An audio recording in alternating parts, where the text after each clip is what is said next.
Good afternoon. Oh, of course you may have a seat. I don't believe we know each other. My name is Lillian Virgin Finnegan. I live here in Genoa. I grew up here as well. I'm just sitting here having some tea today, waiting to speak with my Aunt Jane, Raycraft Campbell, who owns and operates this Raycraft Hotel. Oh, you don't know much about our history. Well, I'd be happy to share some of it with you right now. I could tell you a little bit about myself and a little bit about growing up here and what I've learned from the pioneers. See, my father, Judge Daniel Webster Virgin, and my mother, Mary Raycraft Virgin, they were both pioneers here in 1863. My father was an attorney out of Sacramento, and he rented an office space from my grandmother and grandfather, Ellen and Joseph Raycraft, in this hotel in 1863. And that's where he met my mother, Mary. My mother was the oldest, she's passed now, but she was the oldest of 11 children. And she drove the covered wagon across the plains because grandmother was with her 11th child at the time.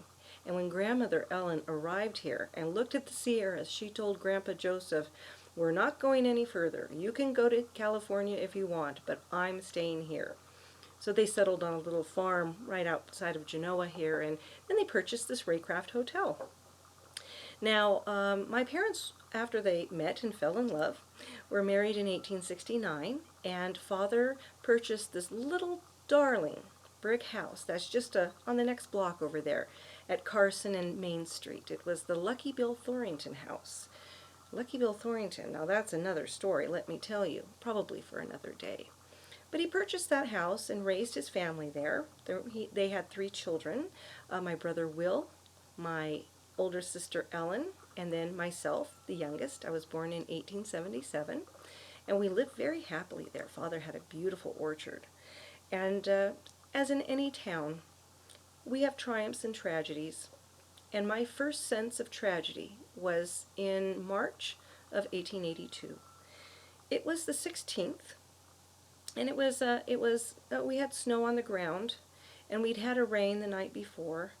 And I remember Mother telling me that Mr. Gray was outside. He's our next door neighbor at the time, and he was outside shoveling out back. And he looked up when he heard this roar, tremendous roar coming down the side of the mountain. And he saw trees and boulders and snow coming towards him. And he told Mother that he ran inside the house and grabbed his wife and threw her into the parlor. And yes, the back of their house was severely damaged by this avalanche that came down Genoa Canyon. Interestingly enough, they had a horse in a barn in their backyard, and the barn was destroyed, but the horse was safe and landed on the roof of the kitchen area. It took him all afternoon to get the horse down. Now, that's maybe a curious anecdote, but there was tragedy as well, as I said. 2 doors away from us was my good friend Paulina Borland, who I loved to play with each day. Their family home was destroyed, and several of the members of the family were severely injured. But worst of all, Paulina perished in this tragedy. And our good friends and neighbors, the Bowers, who came across the plains with the Ferris family and worked for a while for Mr. Dangberg Sr., they both perished as well. And then Mr. Dake, the undertaker, who was about 3 houses south of us, on the south side of his home was a Washoe Indian longhouse where several families lived, and several people perished there as well. 9 people in all that day were lost here in Genoa. Now the Borlands moved away. Who can blame them? It was just such a sad affair. And that day is still stamped in the memories of all of the pioneers of Genoa. And I can tell you that Mother was very scared after that to continue living in that house just in case this happened again. Well, along about 1884, this beautiful pink Victorian, the one just across the street there on the corner of Genoa Lane and Main Street, came up for sale by Mr. J.R. Johnson, the local merchant. He had purchased it in 1870. It was the original home of Colonel John Reese, who was one of the original Mormon settlers here in Genoa in 1851. Well, he purchased that home, as I said, in 1870 and moved it down Mill Street from where it stood at the top and he added on 11 rooms to it and painted it a beautiful pink because it was just a small white Gothic Victorian before that. And I always admired that house ever since I could remember, and I told Father we must someday live in that pink house. So I like to tell myself that when it came for sale in 1884, along with the land around it, that Father bought it just for me. And we moved over there, and Father had a beautiful orchard, much larger than the one that he had living in Lucky Bill Thornton's house. And he was very proud of it.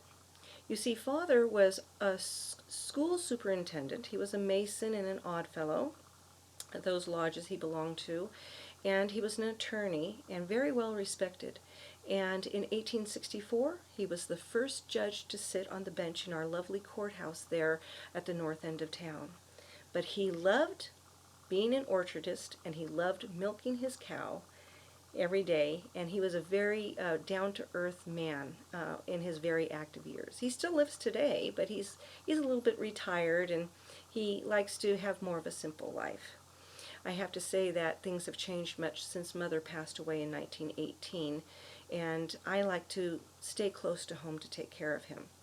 Now, I'll go back to the fact that being brought up in the pink house was so much fun for my sister Ellen, my brother Will, and I. We had so many fond memories of playing with our friends and playing in the yard and doing things in the winter like sledding.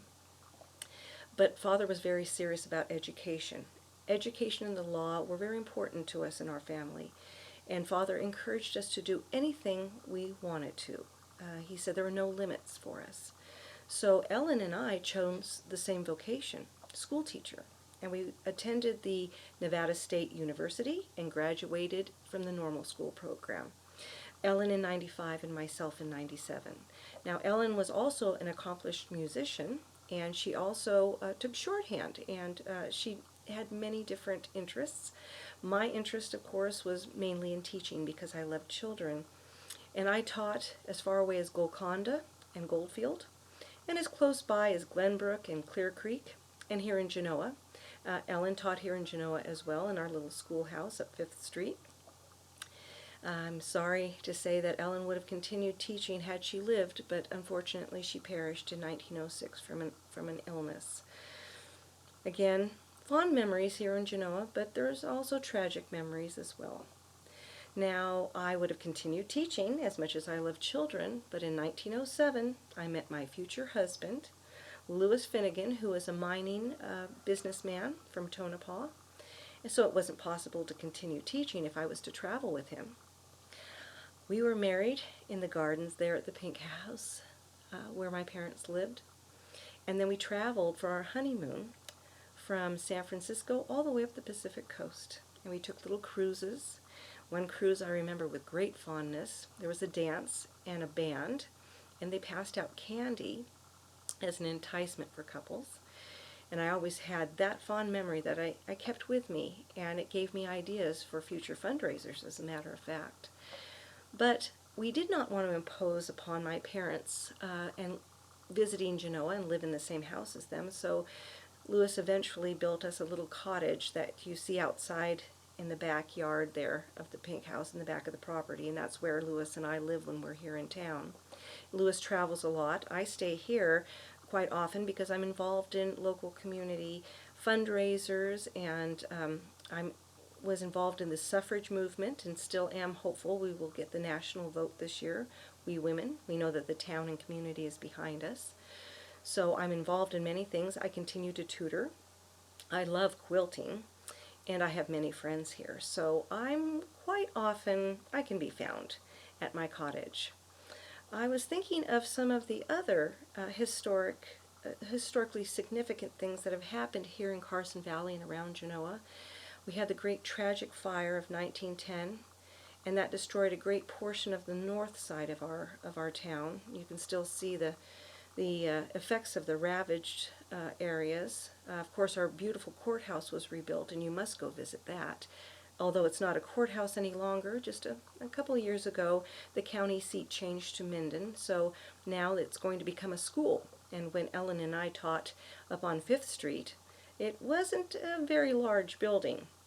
We have a lot of children here, and we found that the schoolhouse being in the old courthouse building is a much better idea.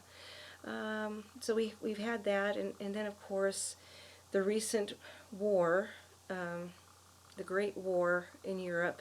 Many of our boys here in Carson Valley left for that war, and some did not return.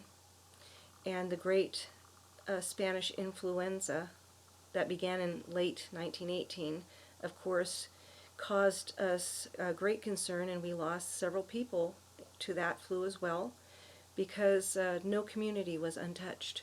As a matter of fact, in 1918, during the Great War, and even before the influenza pandemic, Lewis and I were very, very involved with the Red Cross, and we did lots of things to raise money for that too.